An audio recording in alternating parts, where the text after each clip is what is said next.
Use the equation to predict the age of death for a president who was 61 at inauguration. Okay, so I'm going to write the equation again. We have the age of death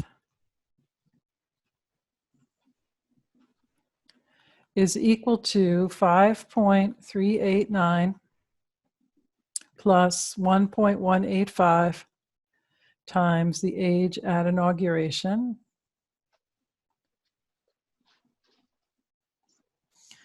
And we're going to replace age at inauguration with 61. So we're going to have 5.389 plus 1.185 times 61. Multiply first.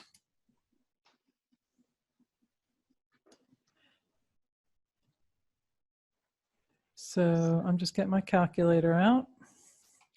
So 1.185 times 61. I get 72.285. And then I'm going to add 5.389 to that.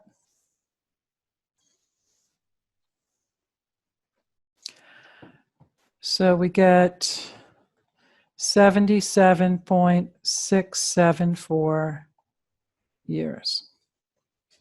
It's a reasonable answer. Okay. Any question on that?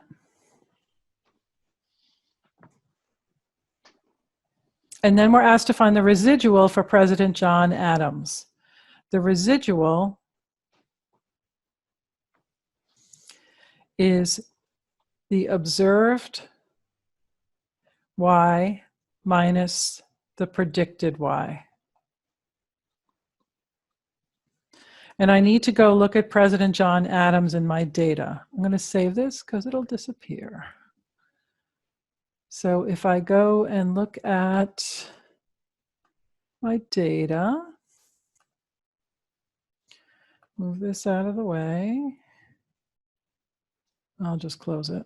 I don't need it. So President John Adams is number 2 here that I've highlighted. His age at inauguration is 61, and his age at death is 90. Okay, so I just found it in the data that his age of death is 90, age of inauguration 61. So I can go back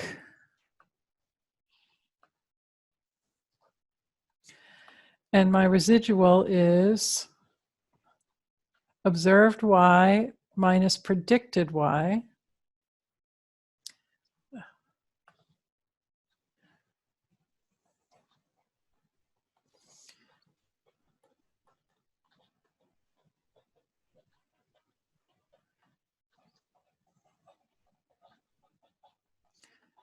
Okay, hopefully you guys wrote down the predicted y because I do not know what it is. I'll have to do it all over again.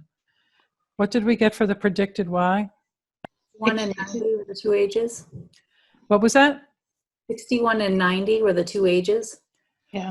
No, 61 was the age at inauguration for John Adams. Mm-hmm. And 90 was his age at death. Yes. Right.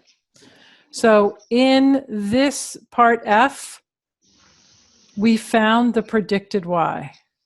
Oh, 77.674. What was it again? 77.674. Okay.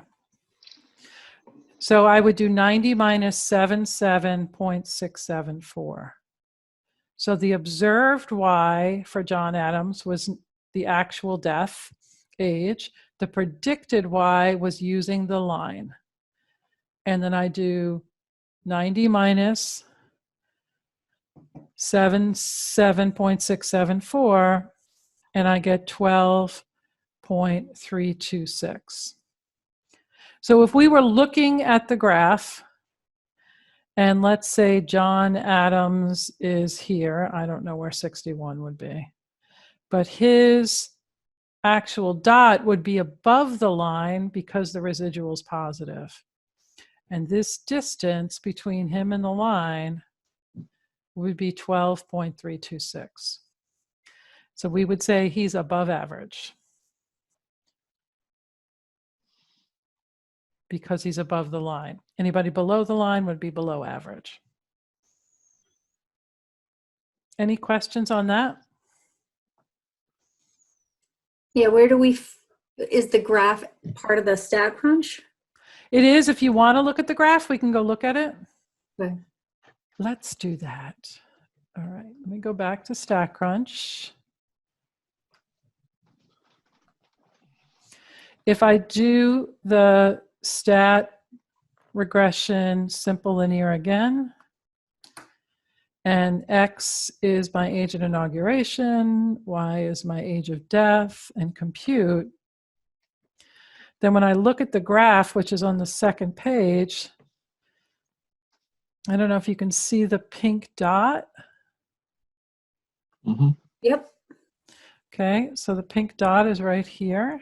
because you've highlighted line 2 with the pink. Because I highlighted there, it's going to be highlighted here. So you Okay. can see it's above the line.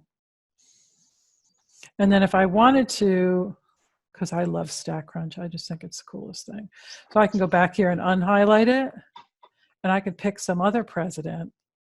Let's pick someone more recent that we know. Oh, it even has, well, obviously Trump and Obama are alive, so we got to pick someone that's dead. Reagan. Where's Reagan? Oh, Reagan's way out here because he became president when he was really old. So he's way out there. Anybody have a favorite president they want me to look at? Kennedy, he was really young. Nope, let's get rid of Reagan. Pick Kennedy. So there's Kennedy here. He's really young and he died really young. Yeah, he wasn't the youngest president, but he was close. Do you want to see who the youngest president was? Mm-hmm. Okay, get rid of that. So the youngest president's here.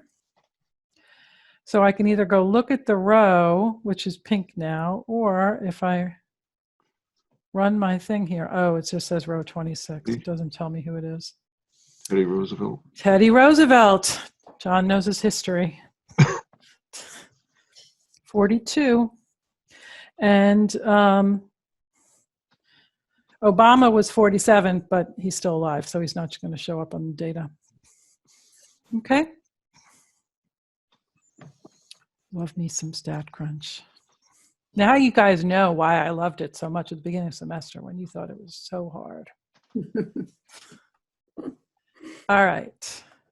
Any questions on any of that? Any of that first question? So that first question is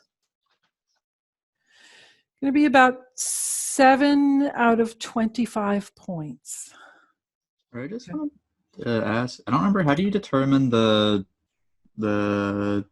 correlation, the strong positive, medium positive and stuff? What's like Sure. the set? I just don't remember what the numbers in between for what is Okay, good question.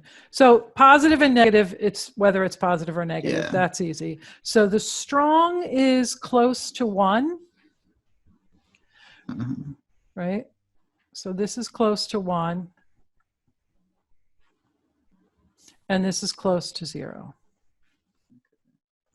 And this is close to 0.5. So just whichever is closest to then. Yeah. Okay. So if you had 0.7, I would say it's fairly strong, like it's somewhere between medium and strong. Okay. So if you picked medium or strong for that, I'd probably say fine, but I won't give you a 0.7. I'll give you something obvious. So strong is when it's 0.8 or 0.9, medium, 0.6, 0.5, 0.4, somewhere in there, and weak would be 2, 1, 0. Okay. Okay? Okay. And for G, you said the answer was 12.326, but you also said that it was, did you say that it was normal or? I said it was above average. Above average. Above average because it's positive and because it's above the line, Oh, okay. right?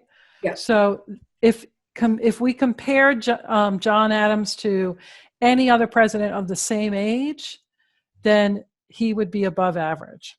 Okay. Okay. Any other questions? These are all really good questions. All right, let's move on to number 2.